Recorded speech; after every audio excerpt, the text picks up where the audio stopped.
સુરતના વરાછામાં બોમ્બે માર્કેટ નજીકની ઘટના. સુરત મહાનગરપાલિકાની ઓવરહેડ પાણીની ટાંકીનો પાઇપ ફાટ્યો.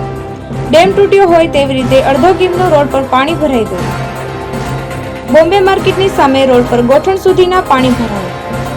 રોડ પર પાણી ભરાવાના કારણે લોકો અને વાહન ચાલકોને ભારે હાલાકીનો સામનો કરવો પડી રહ્યો છે.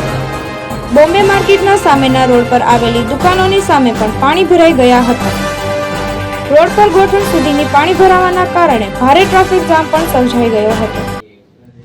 પાણીનો નિકાલ ન થઈ રહ્યો હોવાથી અને પાણીનો સતત પ્રવાહ આવી રહ્યો હોવાથી રોડ પર પાણીનો ભરાવો થઈ રહ્યો હતો. અડધો કલાકનો સમય થઈ ગયો હોવા છતાં પણ કોઈ પણ પાલિકાના અધિકારી પણ ઘટના સ્થળે પહોંચ્યા ન હતા. પાલિકાના વાકેલોકોને વાહન ચાલકોને હાલાકીનો સામનો કરવો પડ્યો હતો. જી, તમારું નામ? મારું નામ સુરેશ છે સર.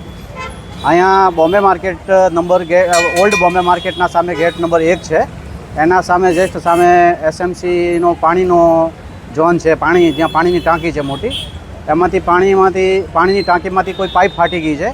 એના લીધે exact Bombay market gate number 1ના સામે પાણીનો ભરાવ થઈ ગયો છે. ઘૂંટણ સુધી પાણીનો ભરાવ થઈ ગયો છે.